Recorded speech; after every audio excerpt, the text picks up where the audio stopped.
Assalamualaikum warahmatullahi wabarakatuh. Selamat pagi anak-anak semua. Apa kabar? Alhamdulillah kita semua dalam keadaan sehat ya. Nah, pagi hari ini anak-anak ibu udah siap untuk belajar?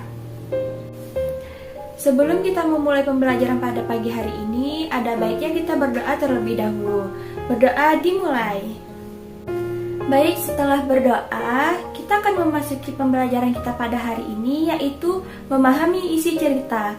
Nah, cerita yang menarik pasti memiliki isi dan informasi yang bisa kita sampaikan kepada orang lain. Anak-anak ibu tahu apa itu teks cerita? Nah, jadi sebuah teks cerita akan ditulis dalam beberapa paragraf yang terdiri dari beberapa kalimat. Isi cerita adalah kalimat pokok atau inti dari sebuah cerita. Nah, isi cerita tersebut dapat kita temukan pada kalimat utama dalam setiap paragraf. Anak-anak ada yang tahu apa itu kalimat utama? Nah, kalimat utama disebut juga dengan kalimat topik, yaitu kalimat yang di dalamnya terdapat ide pokok yang mengandung keseluruhan isi paragraf.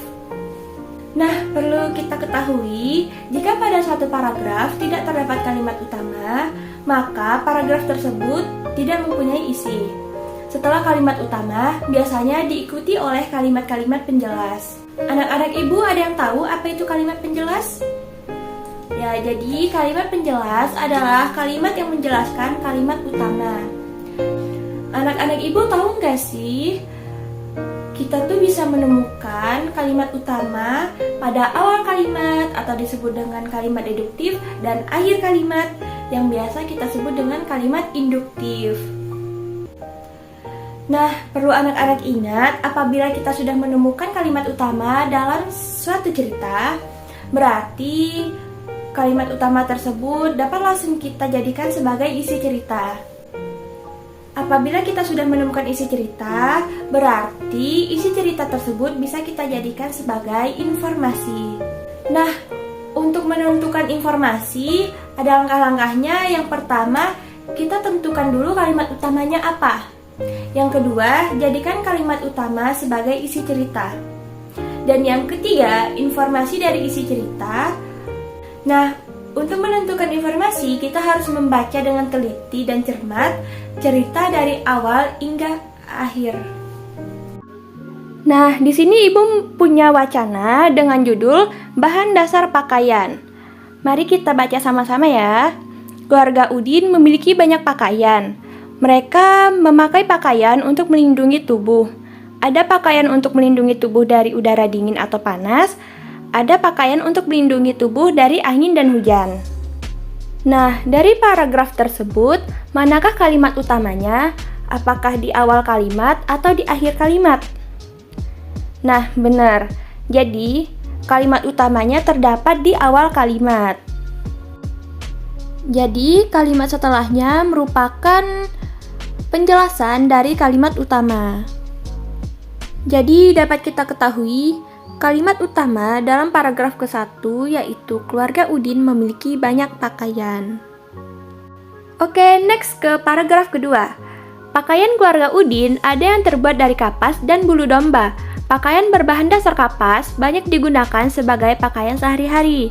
Pakaian berbahan dasar kapas nyaman dipakai di siang hari.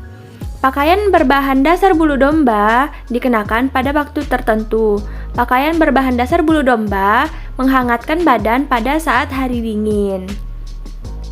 Nah, di paragraf yang kedua ini, manakah kalimat utamanya? Anak-anak ibu ada yang tahu?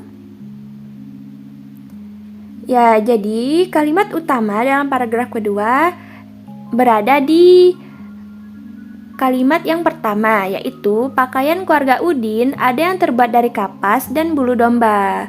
Nah, sedangkan kalimat setelahnya yaitu kalimat penjelasan dari kalimat utama tersebut.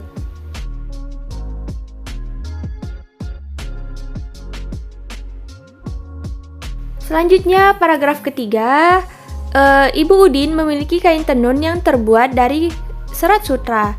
Pakaian yang terbuat dari serat sutra termasuk pakaian istimewa. Pakaian yang terbuat dari serat sutra biasanya digunakan saat acara khusus. Nah, dari paragraf ketiga ini bisa kita temukan kalimat utamanya berada di awal paragraf, yaitu Ibu Udin memiliki kain tenun yang terbuat dari serat sutra.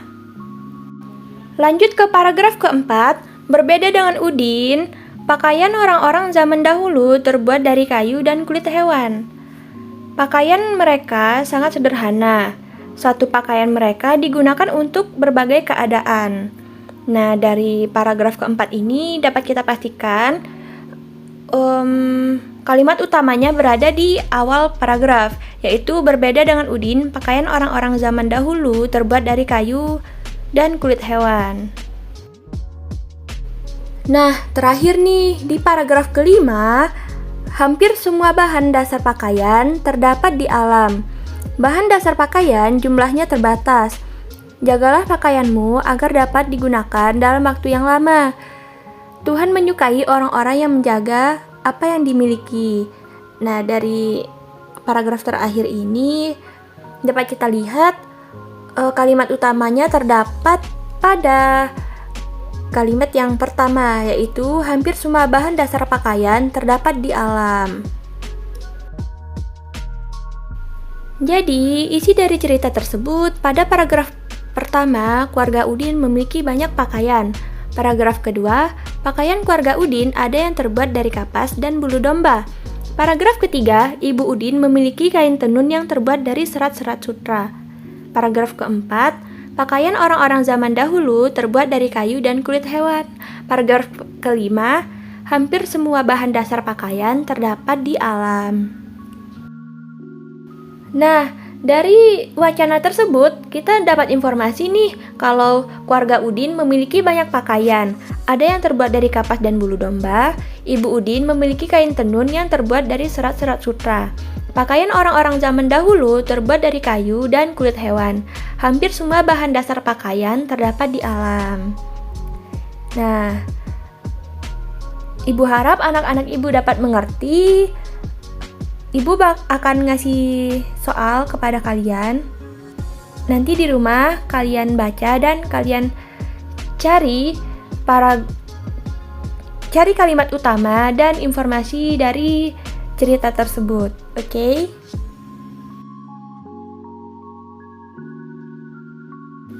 Untuk anak-anak Ibu, silahkan mencari isi cerita dan informasi cerita dari wacana mengolah bahan dasar pakaian yang telah Ibu berikan di rumah ya.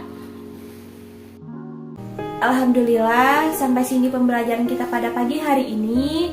Nah, untuk kesimpulannya, langkah menentukan informasi dari sebuah cerita. Yang pertama, tentukan kalimat utama.